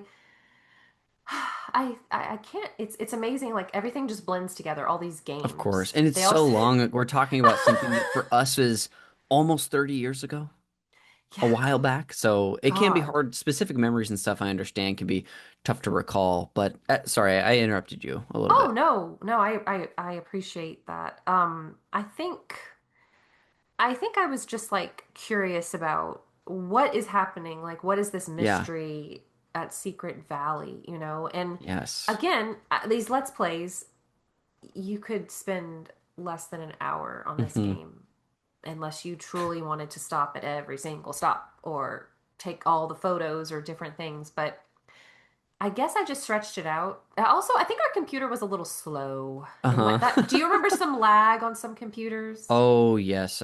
Several growing up. We had a few at different periods that occasionally my parents would get a new one every, I don't know, not very often, but a couple times that happened, then you'd notice, wow, this is what a fresh computer can do, speed Yes. wise. Oh, yes, watching the Let's Plays, I was like, I don't remember the game being this fast. This is amazing. It's Holy amazing. smokes. So it probably took longer than it needed to back then. Yes. Um, Fantastic. Do you have, when thinking back to this game, is are there any hyper specific moments that you remember playing it in, whether it be a day in your life or a moment in the game that sticks out to you, or is your memory of it a little more broad? I remember finding an owl in like a little hole in a tree. Kind of reminds me of like, did you ever read To Kill a Mockingbird? Yeah. Like Boo Radley putting things in Oh, the sure. tree Yeah. for Scout and Jim. And you find it in there. And like, I remember when I read To Kill a Mockingbird years later, I kind of pictured that's what the tree Oh my looked like. goodness. Yeah. Probably not the tree, because I think that that story takes place in Alabama, and we don't know where Secret Valley is. We Yes. don't know where Secret Valley is. I remember the beach. I thought the beach was beautiful. Riding a horse along the beach, Mm, finding the cabin. I remember being disappointed. Like, oh, well, where's this family? Where did they move to? They never yes. tell you, I guess. And I'm like, okay, what's going on at Secret Valley? Is who's maintaining this place? Yeah, it's sort of magically perfect. Yeah, Interesting. rainbows, frogs, like. Yeah, a lot of unanswered questions that could keep a kid up at night, I guess. Yes, because the only humans you see are Barbie, Christy, and Teresa, which, if I didn't clarify, Teresa and Christy are Barbie's friends. Gotcha. If you've Okay. never seen them. I think Christy, I thought yes. that that's maybe what they were. Yes, Christy is black and Teresa, I think, is Hispanic. Okay, gotcha. Yes, yeah, and they have their uniforms too. But you don't really see like a stable worker. You don't see anyone running a store. So Interesting. again, suspension of disbelief. You're Yeah, just but it these, invites some interesting questions yeah, Barbie. about it too that the Yeah. game doesn't want you to ask, No, but as a curious person, you could wonder. no, they didn't make it with the intention of someone who at 37 was going to be nitpicking every little thing about this game. Yes, but it is sometimes very fun to like lend a curious eye at past experiences or games or things that we've digested to ask questions that we maybe wouldn't have asked before. So I understand that why that would happen looking at this all these years later. I do have to ask, Yes. Connor, since you watched the Let's Play, when you saw the four horses, was there one that you thought, that's going to be my horse? You know, I did. I think the one I'm attached, I'll say I'm attached to because of the playthrough that I watched was I think the playthrough, I think his name was Rick. He put his name because you can put your name in and then, of course, choose your horse's name. I like the name Cinnamon. That was cute. But there was a white horse that the guy chose. And so that's the one that comes to mind for me. We watched the exact same playthrough. It was like Okay, great. nostalgia realm or something. Something, I probably even have like a link to it in my show notes here of one that Yeah. I watched, but or it's in my YouTube like history, but yeah, do you remember? Was It there one for you? it was the white horse Oh, because wow. this is a deep cut. Yes. Did you ever watch Princess Guinevere and the Jewel Riders? I don't know what that is. It was like a magical girl cartoon in like 94, 95. Okay. And so I was, gosh, depending, I was either in preschool or kindergarten, but I had the action figure and I remember her horse, I think her horse was white and it was like Sunstar was its name. So I think when I Okay. played this game, I chose like Sunshine or Sunny because it was the closest one to Yes. Sunstar. And then there was one named Moonbeam, but it was a purple horse. So yeah, just I was curious if you like that is a deep cut cartoon from the That 90s. It was sounds like it. Oh, I love though what you maybe were doing there of in some games, yeah, when I feel like I will be like, "Oh, I have a favorite like vehicle. This is kind of a deep not this is not a deep cut, but I'm off the beaten path here. Have you ever played Chrono Trigger before? no, but I know what it is. There's a time machine. There's time travel in that game, you probably know, but you eventually get a time machine ship that you can name whatever you want. I think its name in the game is canonically Epoch, but I named it a couple things throughout my different playthroughs. One time I named it Epona because it to me it was like it was my vehicle was Epona. So Oh, it sounds like you almost did a similar thing of like, oh yeah, this horse I liked in the show, I'll name my horse after that. yes, yes, the connection. Because, like, okay, when else am I going to have a chance to do Yeah, this? totally. I love that. Well, I just have a few more questions for you during this main event of the show. The first of which is, are there any other like little game details or aspects from the environment or your life that you wanted to share today that sort of surrounded this experience? Oh gosh, I rewatching the Let's Play. I was like, yes, you get to clean the horse. Oh yeah. But I don't recall the horses ever getting very dirty, even while Yes. riding them. But you can brush their manes and their tails, and you can give them a sponge bath. I never gave my horse a sponge bath in real life, but I Hmm. remember brushing her. And Oh. but it kind of, but then like getting to customize your horse in Breath of the Wild and Tears of the Kingdom brings that. But you don't get to do that in Barbie to the point where you do in the newer Zelda games. Like you can add flowers in their mane and Hmm. things. Do you decorate your horses in You know what? Zelda? I did have a horse in each of the two open world Zelda games. But I would say the horses were some of the aspects of the game I interacted with the least. I almost never used horses. I remember in Tears of the Kingdom, I specifically tamed one that I really sought out, but I didn't do a lot. I didn't even, I mean, this is how I'm learning that there are aesthetic changes you can make to their mane. I didn't even know Yeah. that. And the saddles and different things. Wow. I'm Yeah. gonna have to replay the whole thing just to get into the horse game more. That's so much time, Connor. Oh Yeah, my I can't do that. goodness. Oh no. No, no, but you don't really get to customize it to that extent in this game. The music is very pretty. It like you can almost picture an orchestra. Like did you Mm, kind of when you were listening to it on the Let's Play, like you can hear the horns and a flute and yes. the little It I could really full. it's very full. They went hard. They didn't Mhm. have to. Yeah, it's I remember like there's a rainbow by the waterfall. I remember just thinking it was beautiful. I remember just enjoying the scenery. I enjoyed taking the time to ride the horse and just appreciate the surroundings. That's what I remember Yeah. the most. Was this a game? Was this something that, if I'm distilling sort of your experience a little bit here, please adjust this if it needs adjusting. It sounds like this game was something you would go and just hang out in. Is that kind of Hmm. what you were doing? Oh yeah, because even Yeah. after I beat it or found out all I needed to find, found the mystery horse, but I can't remember its name. I would still just go and just ride along, kind of like I do with Breath of the Wild or Tears of the Kingdom. I just want to go explore Hyrule. Yes. Okay. That's great. I love when a game maybe isn't even designed for you to do that by the developers. It could have been, but that you find a new way. I love that the personal touch that we can put on the way we interact with the game like this. Like just luxuriating in the Secret Valley. It's so great. Is Have there a you oh sorry, Connor. no, after you. Is there a game you enjoy just going to visit?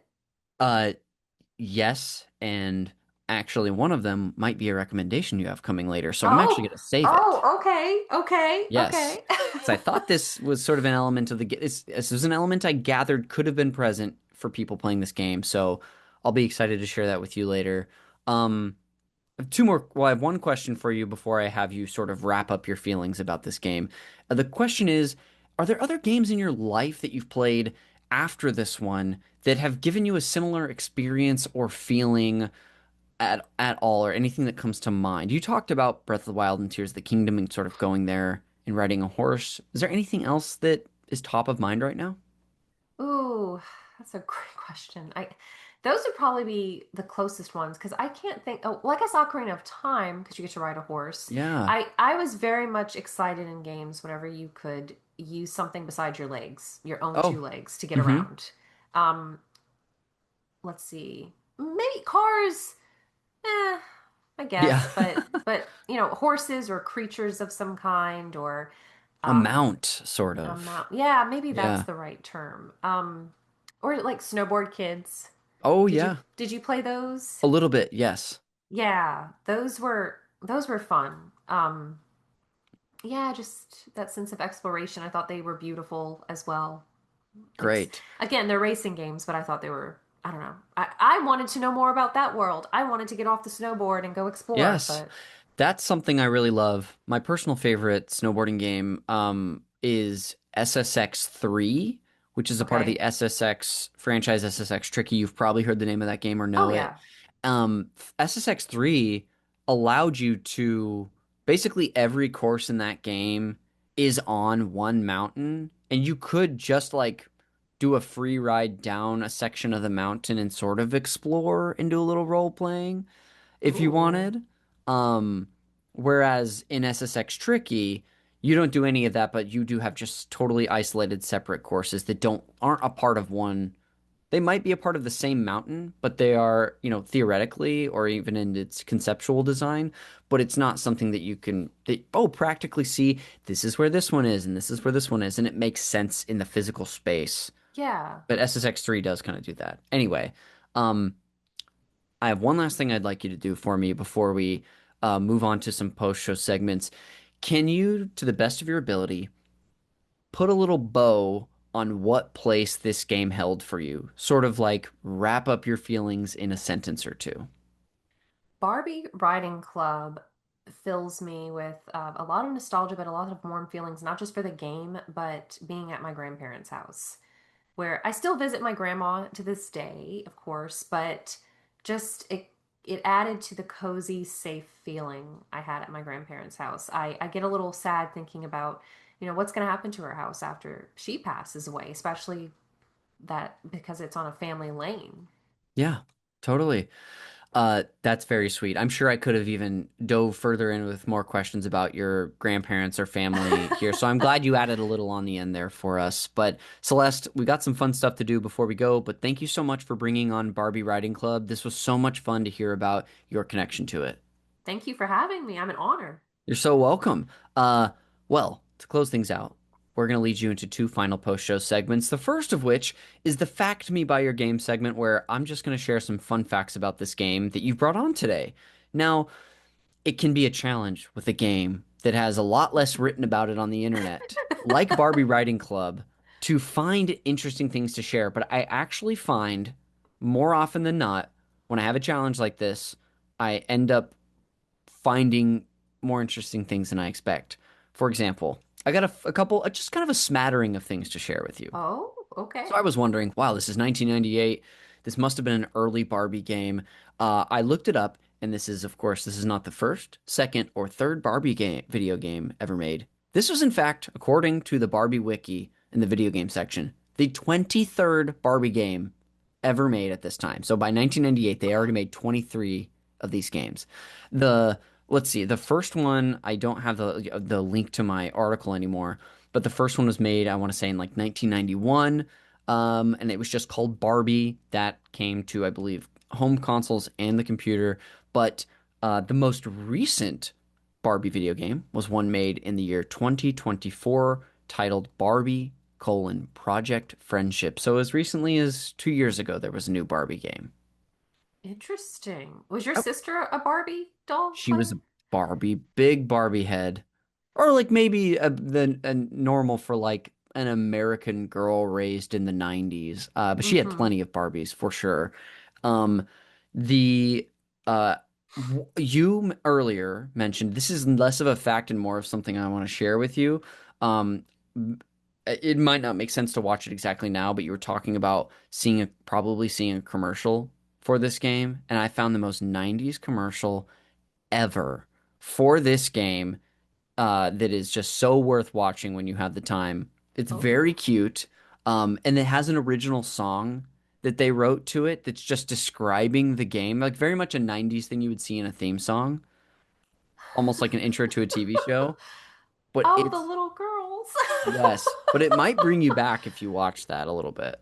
Oh, I'm gonna have to give it full attention now that Yes. I so I can It's hear the so cute. song. So that's really more of a treat for you later. I'll include a link Oh. in the show notes for the listener too. The last thing is I was wondering who worked on this game. There's not A lot of games they have like credits listed for people on like the Wikipedia page for a game or like other like fandom.wiki websites or IGN. This one I couldn't find anything like that, but a trick I've pulled before for more niche games on this show is I went to the Let's Play and went to the end where the credits run. So you can see, so I took like a screenshot of who are some of the people that worked on this game. I looked up a few of them. They're game designers who've been working for a long time. Some of them, it's like their only game they've ever worked on. Kind of a small team, maybe 25 people worked on this total. But there was a name. I saw the writer's name is this person named Matthew Costello, who's a novelist, screenwriter, and game designer. And I was like, okay, I wonder what this guy has done since then.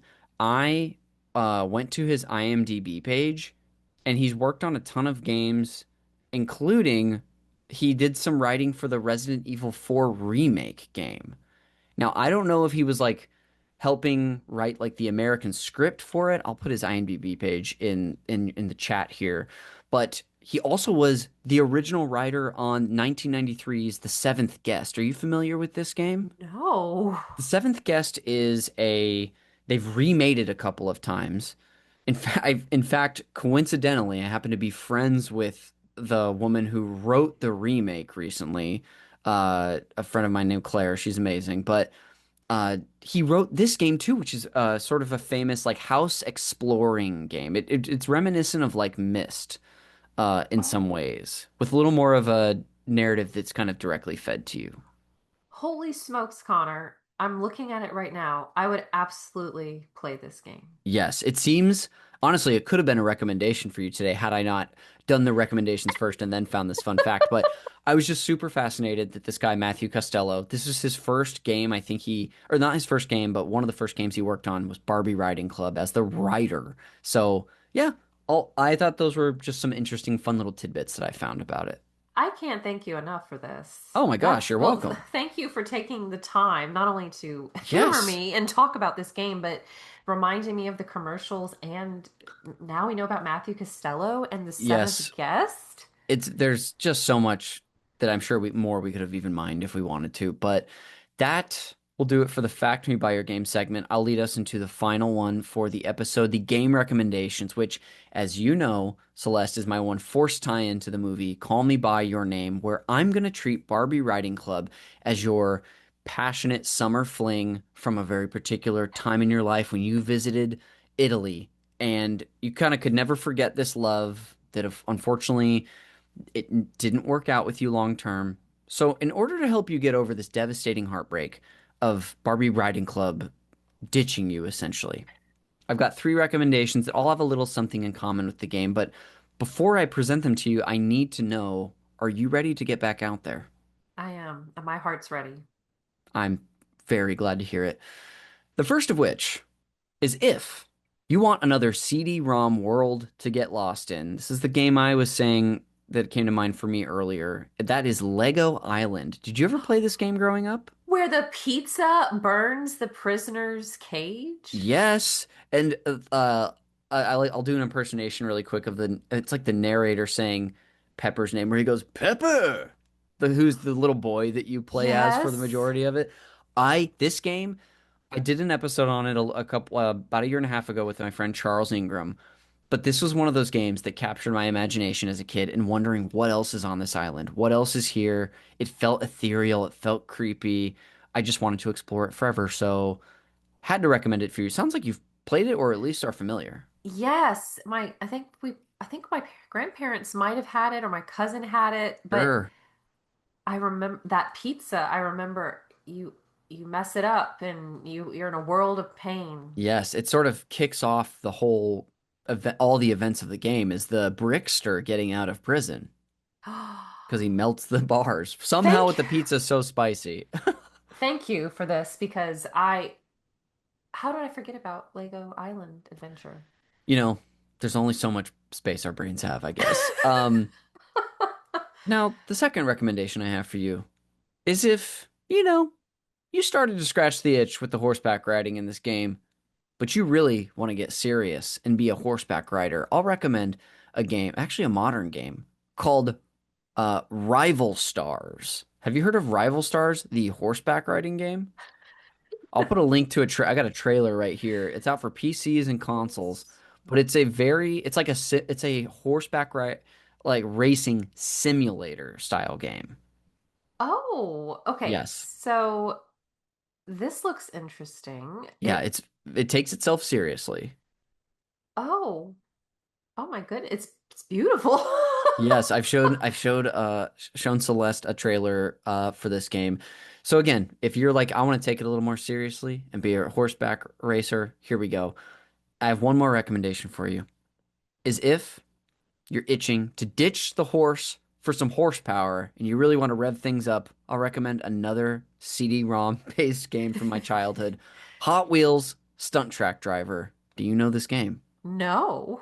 Also, I gotta find a link for you. I didn't have one prepared. Oh, This it was a basically just a stunt track trick racing game made for the PC, probably right around the time of Barbie Riding Club. But this is one that me and my dear friend Nick Cash would play the absolute cover off of this CD. I'll try to find a one to play, but it's a great little kids racing game and really cool.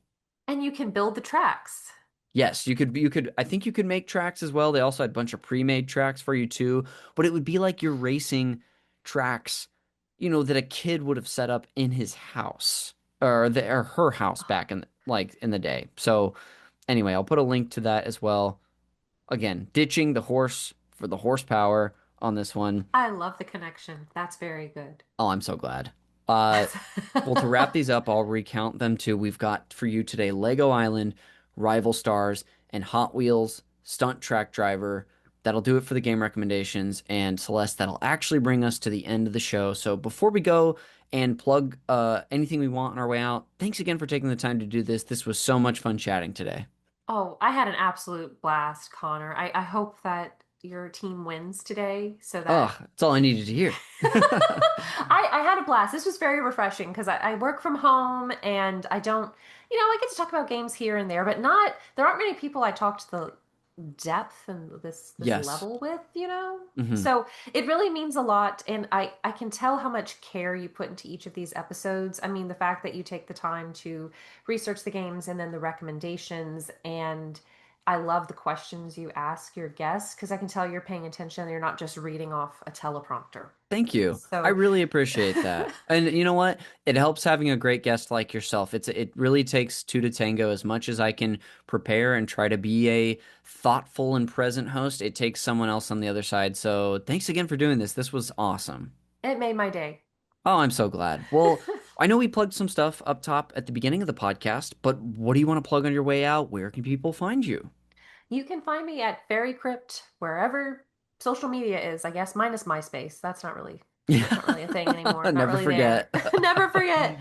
You could also follow Read Only Magazine on Instagram and Blue Sky or visit readonlymagazine.com. Our next issue coming out at the time of this recording, it'll be summer 2026. The theme is time. Ooh, exciting. Okay.